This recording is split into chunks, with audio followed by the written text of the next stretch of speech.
common mistake that I see people make is overall when it comes to taxes is not having the right knowledge. So they don't know what they don't know, but that leads them to them making mistakes. So one of the main things, if we're talking about like W-2 employees, I think the main mistake that I think they make is not filling out their W-4 correctly. So their withholdings aren't correct. And so when it comes tax time, either they withheld too much and they get a huge refund and then they're excited. But what that huge refund means is that basically the government had their money for the whole year. They had an interest-free loan and they're just giving them back their money. So not adjusting their withholdings to suit their situation. I think that's probably the biggest mistakes I see employees making when it comes to their taxes. Wow, wow. And can you elaborate on what the W-4 form is? Yeah, so the W-4 form is going to be the form that you fill out when you start your career, your employment. So when that's what your employer is going to use to withhold your taxes. So as an employer, they're responsible for withholding your payroll taxes and submitting that to the government on your behalf. And so they use that W-4 to get the information they need. So back in the day, they used to have what we call exemptions. So you used to put either 0 or how many exemptions you had to put. Nowadays, they changed the W-4 with the Trump taxes, the tax reform that happened under the Trump administration. They changed the W-4 and then it's changed twice overall. And so now it's more about what your income sources are. And so you should be withholding a certain amount based on what your income is. And so you fill out the W-4, but a lot of times people don't realize that they should be changing it at life changes. So if you have a baby, if you get married, these are all things that are going to trigger you completing a new W-4 at your job. And there's no amount of times that you can do it. Anytime something changes, you should probably complete a new W-4.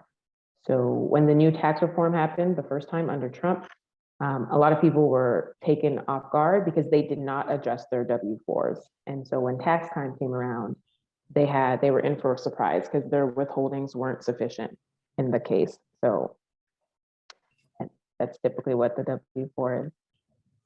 Wow, that's quite interesting. So my next question, being a tax law, it changed and like the book is pretty heavy itself, I'm sure it's like a lot of pages. How can individual, employee, stay up to date so when tax season do come, it's much an easy transaction. Yeah, so the best thing I can suggest is to just try to have a tax professional that you trust, that you can reach out to them and you can see what has changed. Because for a long time, nothing really changed. Like your situation probably didn't change. And so you didn't think that you had to do anything. But tax reform happened and it's been happening a lot lately with the whole change of administration. There's a lot of changes that are happening. So if you don't know what's going on, my best advice is to speak to somebody who is keeping abreast, someone who has to follow all the changes, so they have to know what's happening.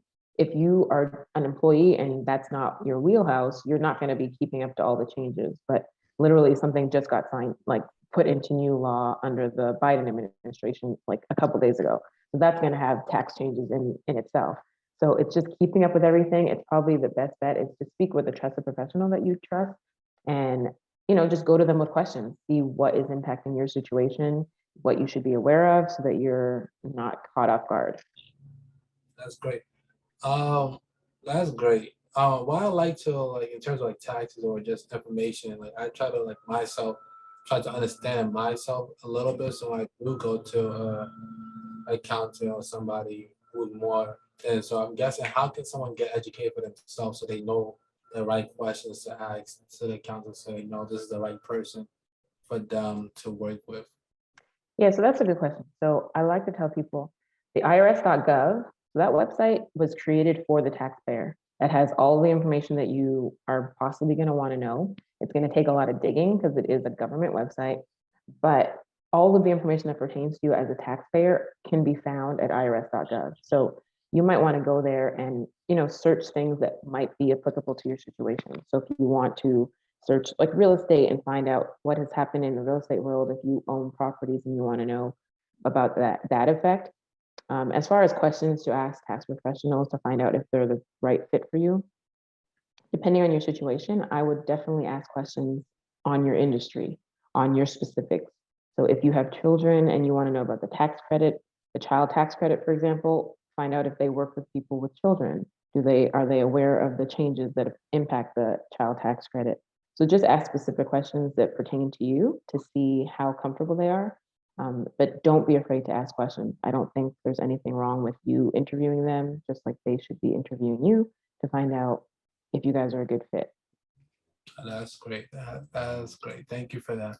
Now, it leads me to my next question. Over the past year, a lot of people have become entrepreneurs or aspired to be entrepreneur. And I realized that a lot of the content that's pushed out there and that is used to encourage you to become entrepreneurs, like the tax write-off. So I don't know if you could explain what is a tax write-off and how you should go about getting tax write-off. Yeah, so I like to tell people when it comes to being a small business owner, you have to realize that the tax code was written and it benefits business owners as opposed to employees. That is something that I want a lot of people to take note of and to realize that they have the potential to get some of these tax benefits. One of the main tax benefits, like you said, that people are going to be talking about are going to be deductions. And so deductions are going to come in play because when you're an employee, you are paid your income, taxes are taken out, and then what comes home to you is after taxes, and that's what you can do with it. When you are now an employer, that paradigm kind of shifts. So you make income from selling your product or service, then you have deductions that apply against that. And then that net amount is what you're going to actually pay taxes on. And so because of that, you can imagine that if you have more deductions, your net amount is going to be lower. So the taxes that you pay is going to be assessed on a lower amount. So deductions are going to be what's going to reduce your revenue or what you make from selling your product or service. And that's going to generate what's going to be known as net income. And that's what you're going to pay taxes on. So deductions, I want you to remember ordinary and necessary. So if it's ordinary and necessary for you to run your business and incur a profit in your business, then chances are it's a valid deduction. So you're not going to get a list from the IRS telling you what you should be writing off, but your industry specific is going to have certain expenses that you pay, certain expenses that you incur for you to generate a profit in your business that's going to be reasonable for you to write off. So if you're a hairstylist and you're in the beauty salon, you're going to have different expenses than me as an accountant. And like working from home as a CPA, I'm going to have different expenses. So, knowing what is reasonable for your industry, for your business, for you to incur a profit, that's going to be what's important. So yeah, we're all going to have most likely advertising and marketing and accounting fees, but the salon is probably going to have a lot more shampoo orders and stuff like that they can write off validly in their business. Whereas I'm not going to have any of those deductions apply to my business. So it's really just about understanding your industry and what are you spending this money so that you can generate a profit in your business? And if so, then chances are it's a valid deduction for your business. That's great. That's a great explanation. I like the way you explained that. I do. I truly do. And being that said, the tax code does benefit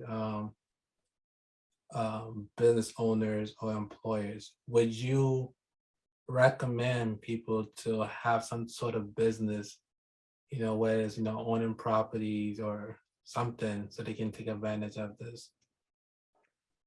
Yeah, so I definitely think that in this day and age, and especially with the pandemic and everything happening with everything shutting down, people are realizing that having one source of income is probably not enough anymore.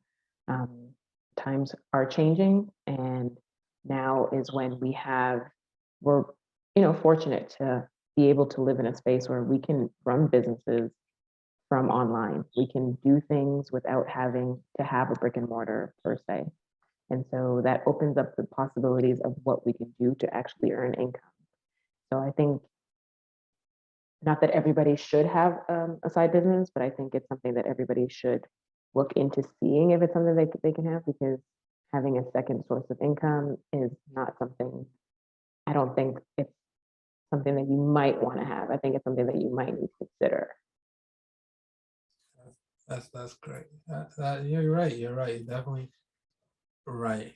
Um, Another question I have, and I think is also common, has been common in the past year also, because a lot of people become entrepreneurs, starting a business, is the idea of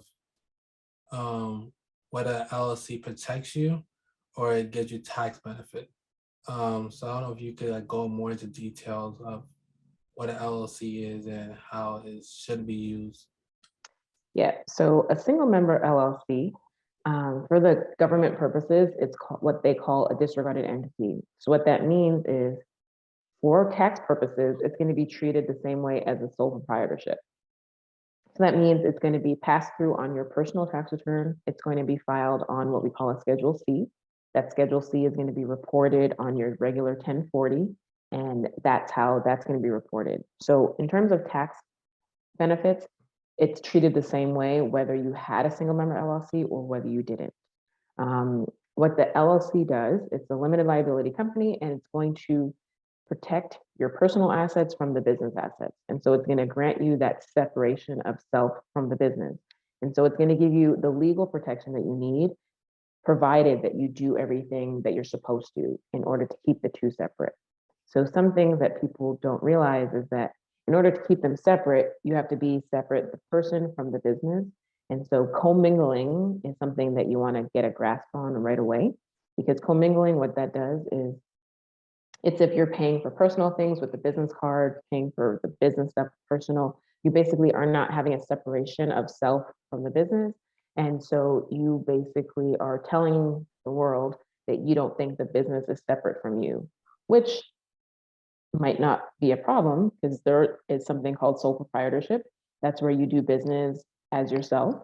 And so you don't separate yourself from the business in that sense. So there are certain instances where that happens. However, the issue comes into play is with risk. So should you be selling widgets and somebody gets hurt from your widget and litigation now comes into play, you now have opened up your personal assets to this whole litigation that is open to you. And so that's why an LLC does protect you, but it has to be, you have to be following the rules to keep yourself separate from that single member LLC.